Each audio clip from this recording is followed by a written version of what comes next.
Hello and welcome to this tutorial. Today we are going to discuss your day-to-day role. If you're in a secondary school, you might be assigned to a range of teachers. So you'll be working across classes and likely in different subjects, although sometimes you might be assigned to a subject group. If you're in a primary school, it's more likely that you'll be assigned to one or two teachers.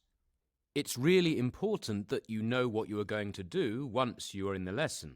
But it's also really important to know what you have to prepare for that lesson in advance. For example, is there anything you need to bring in terms of equipment or work, or things for that student that is relevant to their need? Is there anything you have to do yourself, such as research, either about the subject or with regard to the students themselves? It's really important to know what's in the teacher's lesson plan. You don't want to turn up clueless just as the students are asking, "Hey, what are we going to do today?" You must make some time, even if it's just 10 minutes in the morning, so you understand what is going on and what you're going to do. A lot of teachers plan in advance, and some well in advance. So from a scheme of work that the teacher has outlined, you should be able to ascertain the unit the students are on, and even before lesson plans are available, you should have an idea of what you'll be working on over the coming days and even weeks. Try not to be in a situation where you're walking into a class and you don't know what's going on in that class.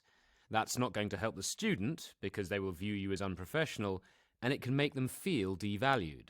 It also puts you under additional pressure of having to think too much on your feet, which could lead you to guessing. Sometimes that's going to be unavoidable for various reasons, such as emergency cover, but for the vast majority of time, everything should really be planned. I would go further to say that everything should be planned within the class teams involving yourself. These teams include the teacher, the subject head, or the SENCO that you're working with. If your work is focused on a specific student, you need to know in advance everything that you are actually going to do and achieve with that student. You also have to make sure that you've got the information about the pupils you are working with, so you know what their needs are and you know exactly the ways to cater for them.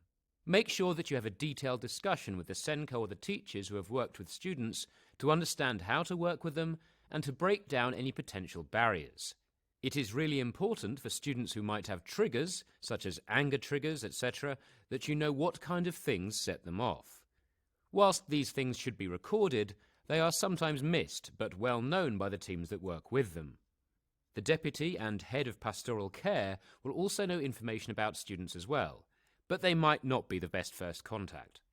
There are layers and a hierarchy in a school, so ensure that you find out what these are and then try to seek information from the next person in that hierarchical line, if possible, before moving up or seeking information directly from senior leaders, because they do have a range of other items that they have to prioritize.